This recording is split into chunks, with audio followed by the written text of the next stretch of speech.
Hey all. So thank you very much for coming to this month's Leamington Hour. We're available. We're using the hashtag on Twitter and Instagram, hashtag Leamington Hour Live if you're wanting to tweet or do any photos or videos on there. Now we've got one cracking presentation and the first for Leamington Hour. Describable. So we've got James who's going to do the presentation in just a second. After that, I'm going to give you a few updates about where we are with Leamington Hour. I can't sadly turn the music off here because that will turn the music off all of the sections. However, James, thank you very much for doing the presentation today. No, let's give him a massive round of applause. James! Just set up the camera up there. Yeah, hopefully the sound won't interfere too much. I don't think it will. Right, before I start, it's quite just need to prepare myself a little bit more. It's not that kind of network meeting. That's more like it. Right. I do feel a lot better.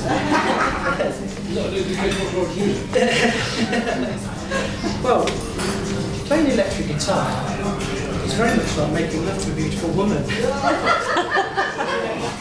First of all, I'm sure you're turned on. Constant. Secondly, take a very firm grasp of your instrument. Hope no one's offended. Too late for that. And finally, plug yourself in. Right. What I'm going to talk about today is what you should think about when running a successful project, and what I'm going to try and do is run it in tandem with playing the guitar a bit and recording a little ditty, because the talk is going to be called running the project, or running a project is like writing a ditty. So that's the idea. So we're all obviously business people. We have to make sure that we work a bit in and we plan our time. So with the project, we've got tools that we need. We've got this job, it's just come in, we're really thrilled, excited, ready to go. The first thing to think about is, have we got the right tools for the job? So, in my case, I'm a web developer and an app developer. Do I need new software to be able to take on this job that I'm doing? Do I perhaps need more staff, or do I need to subcontract anything out to some expertise that I haven't got in-house maybe? Do I need hardware as a hardware? They're all things you've obviously thought about when you're taking the job, but the time comes when you need to implement that. So the tools for the job are very important. I mean, Gary, if he was going out doing some of his podcasting, has he got all the bits and bobs that he needs to take out with him to record multiple people with multiple interviews? Has he got enough battery life? And it's all the little things that you need to think about when you're taking on a new project. So let me show you my tool. My guitar. If you'd be pleased to know. Well, basically, this is, I'm sure you know, electric guitar. I mean, some of you probably play, or maybe, does anybody play electric guitar or guitar? Yeah, I had one lesson Right. He's a guitar teacher and he threatened to write it around my head. Basically, yeah, I mean the guitar itself is, it's a fairly sort of straightforward instrument really. You've got electric guitar we're talking about here, you've got metal strings, and basically when they vibrate, there's little magnets in these things here called pickups, and when the strings vibrate, they influence the magnets, and that sends a signal down your lead, which comes out of your guitar, and that generally can go through what you call a box of tricks or something like that, or a pedal board or an effects board, and that's what I've got here.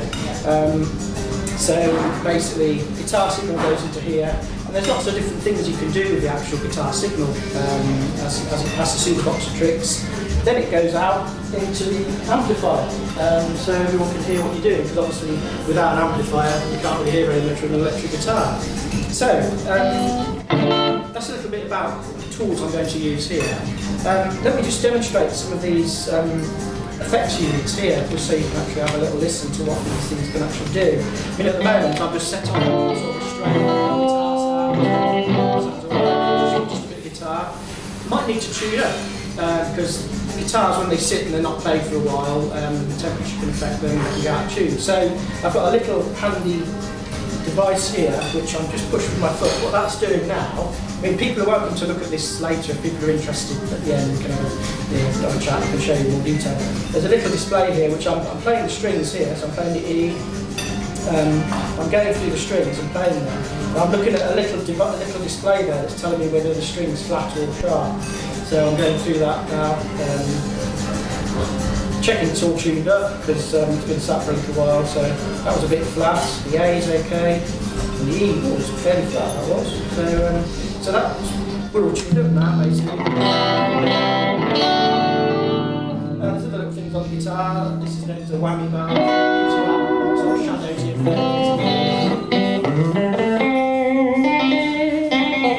All silly things like that.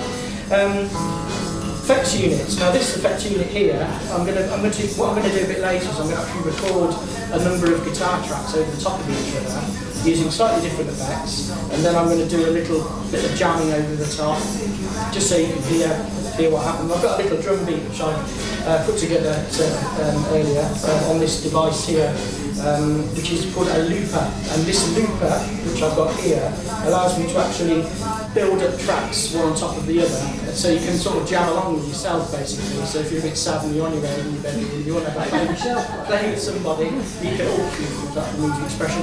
You can jam around and have a little go on the looper pedal. In fact, probably Ed Sheeran, I'm not a big fan of Ed Sheeran, but Ed Sheeran fans probably have seen that he uses this sort of technology quite a bit, so he builds up his loops and his acoustic guitar.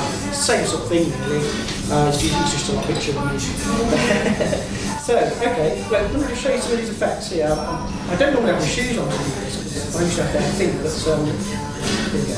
So this effect here, sounds a little bit of sort of echo to the sound. So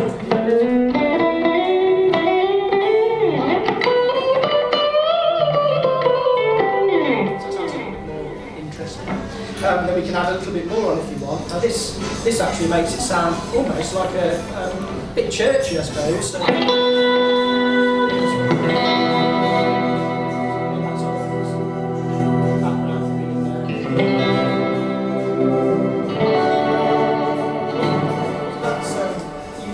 to actually enhance the sound basically.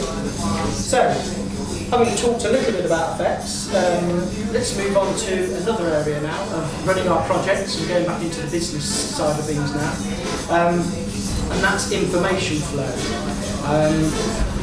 Information flow, running a project, it's very important obviously, it's very important that once the project's in place, you've got the information coming through.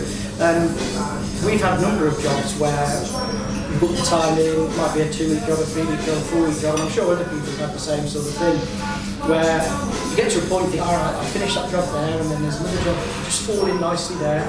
But it doesn't always happen like that, because what happens is you get halfway through the job, you think you're going to finish in 4 weeks, then the guy that's meant to give you the information goes on holiday, or he's unwell, or something like that. So you do have to be really careful that you've got sort of a backup, that you're going to be able to get the information you need to keep on progressing with these projects as you're doing them. Because if you don't, it can affect your cash flow, you can't get a job finished, and all these knock-on effects. So information flow is very important in running a project. Information flow on the guitar is also very important. If, for example, I turn my volume off here, then no information coming through. I obviously plan to do that, but as I did earlier, I could unplan and stand on my lead, and pull the lead out halfway through doing the lead solo, and that would be very embarrassing. Because you do see this happen, you know, it's not something that doesn't happen. So yeah, a little put that in again. I mean, with these effects pedals, there's a lot of stuff going on. You can sometimes, by mistake, I might, there's a thing here called a kill switch, and what that does is, between numbers when you're playing, you don't want there to be any feedback, you can just hit the kill switch and that kills everything basically. You could do that by mistake. What's wrong with the guitar? Why is it not working? And it's because you stood on the kill switch by mistake. So there's lots of little things like that you have to be careful about. So that's a little bit there about talking about the information flow. And I think what I'd like to talk about now, as part of running a project successfully, is, and I will be playing in a bit, is the specification for the project. You really do need to get your specification in place so everybody knows who's doing what. The client's got no expectations above what the specification what you might think it has. He might think it's got a lot more to it. So having a really good, solid baseline, which we'll be doing in a minute, specification is very important.